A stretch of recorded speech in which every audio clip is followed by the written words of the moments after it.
നമസ്കാരം. ജീവിതശൈലി രോഗമായ പ്രമേഹം അല്ലെങ്കിൽ ഡയബറ്റിസ് ഉള്ള ആൾക്കാർക്ക് ഒരുപാട് രീതിയിലുള്ള സംശയങ്ങൾ കാണാറുണ്ട്. എന്തൊക്കെ ഭക്ഷണങ്ങൾ കഴിക്കാം, അല്ലെങ്കിൽ ഏതൊക്കെ ഭക്ഷണങ്ങൾ കഴിച്ചാൽ ഷുഗർ കൂടും, എന്തൊക്കെ കഴിച്ചാൽ അവർക്ക് ഷുഗർ കുറക്കാൻ പറ്റും, മധുരം കഴിച്ചുകൊണ്ട് ഷുഗർ കുറക്കാൻ പറ്റുമോ, എല്ലാ രീതിയിലുള്ള മധുരം പൂർണ്ണമായിട്ട് ഒഴിവാക്കേണ്ടതുണ്ടോ, ഏതെങ്കിലും രീതിയിലൊക്കെ നല്ല ഒന്ന് പൂതിയാവുന്ന സമയത്തെങ്കിലും ഒന്ന് കഴിക്കാൻ പറ്റുമോ, ഇങ്ങനെയൊക്കെ പല രീതിയിലും നമ്മളോട് പേഷ്യൻസ് വന്നിട്ട് ചോദിക്കാറുണ്ട്. നമ്മൾ ഇങ്ങനത്തെ കാര്യങ്ങൾക്ക് കുറച്ച് ഉത്തരങ്ങളുമായിട്ടാണ് ഇന്ന് ഞാൻ ഈ വീഡിയോയിൽ വന്നത്. ഞാൻ doctor Afiya Allur, senior consultant, doctor Basas homeo hospital, Pandikkad, Malappuram ജില്ല.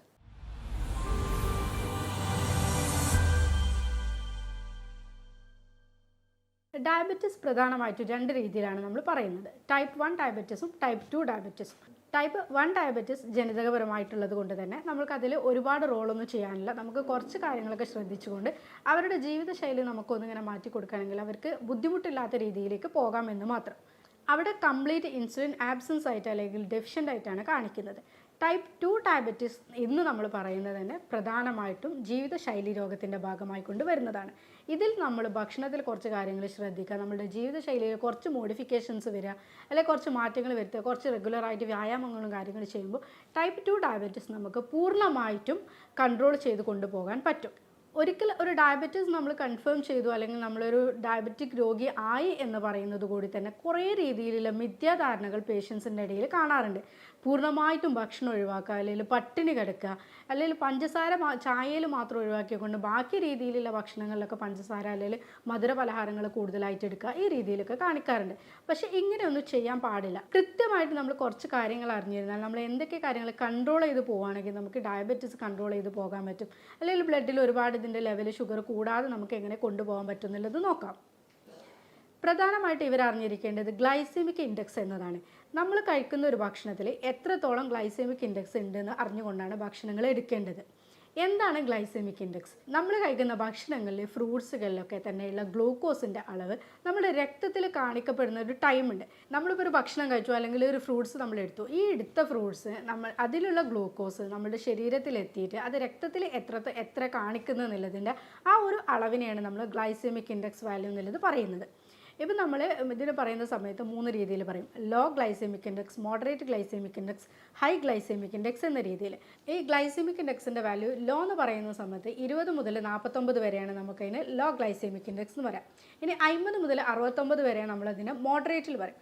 70ൻ്റെ മേലെയല്ലേ ഇതിനൊക്കെ നമ്മൾ എന്ത് വെച്ചാൽ ഹൈ ഗ്ലൈസെമിക് ഇൻഡെക്സ് എന്ന് പറയും. അപ്പോൾ നമ്മളൊരു ഭക്ഷണം കഴിക്കുന്ന സമയത്ത് അതിൽ എത്ര ഗ്ലൈസെമിക് ഇൻഡെക്സ് ഉണ്ട് എന്നുള്ളത് നോക്കിയിട്ടാണ് നമ്മൾ ഭക്ഷണം സെലക്ട് ചെയ്യേണ്ടത്. പ്രത്യേകിച്ച് ഈ രോഗികൾ അല്ലെങ്കിൽ ഡയബറ്റിസ് വരാൻ സാധ്യതയുള്ള പ്രീ ഡയബറ്റിക് ആയിട്ടുള്ള ആൾക്കാർക്ക് ഭക്ഷണം എടുക്കുന്ന സമയത്ത് ശ്രദ്ധിക്കേണ്ടത്. മലയാളികളുടെ ഭക്ഷണത്തിൽ കൂടുതലായിട്ടും അടങ്ങിയിരിക്കുന്നതെന്ന് കാർബോഹൈഡ്രേറ്റ്. നമ്മൾ എടുക്കുന്ന ഭക്ഷണങ്ങളിൽ 80% ചോറ്, അല്ലെങ്കിൽ ചോറ് ഒഴിവാക്കുകയാണെങ്കിൽ അവർ ചപ്പാത്തി, ആ രീതിയിലേക്കാണ് കൂടുതൽ ആൾക്കാരും പോകുന്നത്. പക്ഷേ നമ്മൾ നോക്കുകയാണെങ്കിൽ സമയത്ത് ഈ ചോറിൽ അല്ലെങ്കിൽ അരി ഭക്ഷണങ്ങളിലൊക്കെ തന്നെ ഈ 70ൻ്റെ മേലെ ആ ഒരു റേഞ്ചിലേക്ക് എപ്പോഴും ഗ്ലൈസെമിക് ഇൻഡെക്സ് വാല്യൂ കാണിക്കുന്നുണ്ട്. ഗോതമ്പിലാണെങ്കിലും വലിയ വ്യത്യാസമൊന്നുമില്ല, ഒരു 70 എന്നുള്ളൊരു 69, ആ ഒരു റേഞ്ചിൽ 70 to 75 വരെ തന്നെയാണ് ഗോതമ്പിലും കാണിക്കുന്നത്. ഇപ്പോൾ ട്രെൻഡിങ് ആയിക്കൊണ്ട് പോകുന്നതാണ് മില്ലറ്റ്സ് കൂടുതലായിട്ട് എടുക്കുക എന്നുള്ളത്. ചോറിനെ അപേക്ഷിച്ച് മില്ലറ്റ്സ് നല്ലതാണെന്ന് നമുക്ക് പറയാം. മില്ലറ്റ്സിൽ നമുക്കൊരു 64 ആ ഒരു റേഞ്ചിലാണ് കാണിക്കുന്നത്. ഓട്സ് ആണെങ്കിലും ഒരു 65-69ൻ്റെ റേഞ്ചിൽ കാണിക്കുന്നുണ്ട്. അപ്പോൾ നമ്മൾ ചോറ് കൂടുതലായിട്ട് എടുക്കുന്നതിന് പകരം മില്ലറ്റ്സ് ഉപയോഗിച്ചു എന്ന് പറയുമ്പോൾ അതിലൊരു മാറ്റമുണ്ട്. ഈ ഒരു പ്രൊപ്പോർഷനാണ് നമ്മൾ നോക്കേണ്ടത്.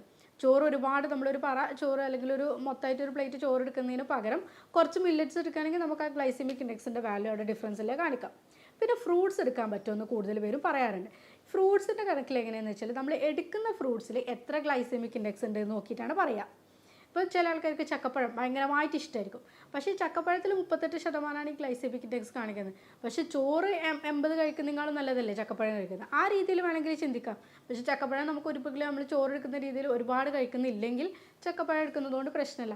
ആ രീതിയിലാണ് നമ്മളിതിൻ്റെ ഒരു പ്രൊപ്പോർഷൻ മനസ്സിലാക്കേണ്ടത്. അങ്ങനെ നോക്കുന്ന സമയത്ത് നമുക്ക് പപ്പായയിലൊക്കെ തന്നെ ആകെ 10% താഴെ പപ്പായയിൽ വരുന്നുള്ളൂ. അതേപോലെ തന്നെ നമ്മൾ ബത്തക്ക, വാട്ടർമെലനിലൊക്കെ നോക്കുകയാണെങ്കിൽ 6%. അവക്കാഡോയിലാകുമ്പോൾ 2% വരും. അപ്പോൾ നമുക്ക് മനസ്സിലാക്കുന്നത് എന്താണെന്ന് വെച്ചിട്ടുണ്ടെങ്കിൽ എന്താണോ ഫ്രൂട്ട്സിലുള്ള ഗ്ലൈസെമിക് ഇൻഡെക്സിൻ്റെ അളവ്, ഇത് നോക്കിയിട്ട് നമുക്ക് ഫ്രൂട്ട്സ് സെലക്ട് ചെയ്യുന്നതിന് കുഴപ്പമില്ല. ഓറഞ്ചിലൊരു 9, പിന്നെ അതേപോലെ ഗ്രേപ്സിൽ, മുന്തിരിയിലൊക്കെ ഒരു 16-15.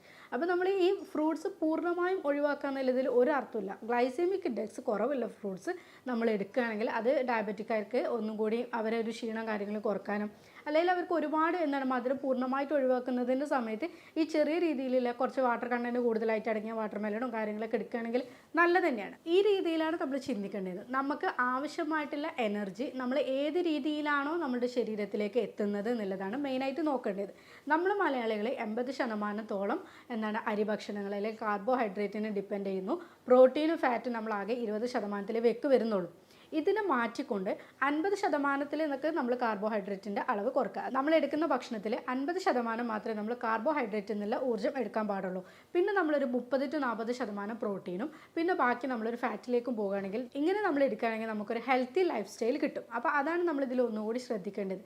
പ്രോട്ടീൻ ആയിക്കൊണ്ട് നമുക്ക് കടലവർഗ്ഗങ്ങൾ, പരിപ്പ് അങ്ങനത്തെ കാര്യങ്ങളൊക്കെ കൂടുതലായിട്ട് എടുക്കാം. മുട്ടൻ്റെ വെള്ള കൂടുതലായിട്ട് എടുക്കുന്നത് നല്ലതാണ്.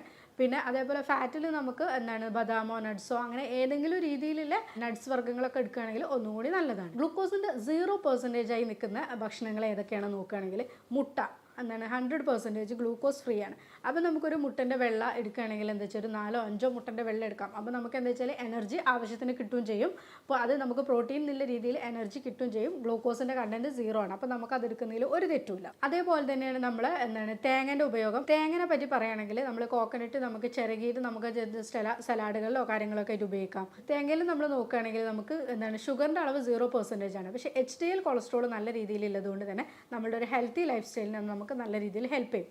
സലാഡുകളിലൊക്കെ തേങ്ങ ചിരവിയിട്ട് നമുക്ക് ജസ്റ്റ് യൂസ് ചെയ്യാം. തേങ്ങയുടെ പാലായിട്ട് ഉപയോഗിക്കാം. ഇങ്ങനെ നമുക്കിത് ഏത് രീതിയിലും ഒരു ദിവസത്തിൽ നമ്മൾ തേങ്ങ നമ്മുടെ ഭക്ഷണത്തിൽ ഉൾപ്പെടുത്തുകയാണെന്നുണ്ടെങ്കിൽ ഡയബറ്റിക്കാർക്ക് അത് നല്ലതാണ്. എനർജി കിട്ടാനും കൂടി അവർക്ക് ഹെൽപ്പ് ചെയ്യും. അതുപോലെ തന്നെയാണ് നെയ്യ്, വെണ്ണ ഇങ്ങനത്തതൊക്കെ നമ്മൾ ഉപയോഗിക്കുകയാണെങ്കിലും പ്രശ്നങ്ങളൊന്നുമില്ല. ഇതിലും ഗ്ലൂക്കോസിൻ്റെ കണ്ടൻറ്റ് 0 തന്നെയാണ് പോകുന്നത്.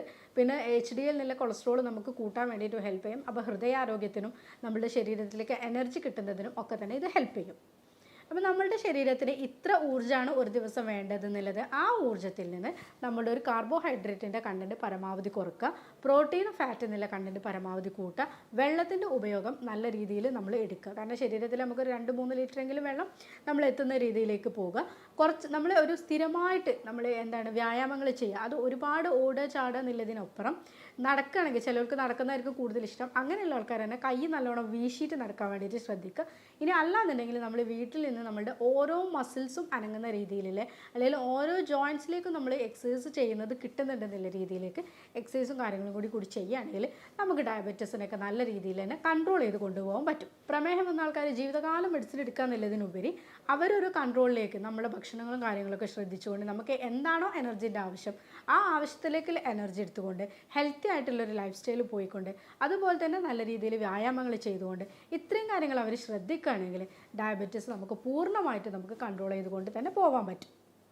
ഞാനിപ്പോൾ പറഞ്ഞ രീതിയിൽ ഈ വീഡിയോയിൽ നിങ്ങൾക്ക് എന്തെങ്കിലും സംശയങ്ങളോ കാര്യങ്ങളോ ഉണ്ടെങ്കിൽ താഴെ കൊടുത്ത വാട്സപ്പ് നമ്പറിൽ നിങ്ങൾക്ക് കോൺടാക്റ്റ് ചെയ്യാവുന്നതാണ്.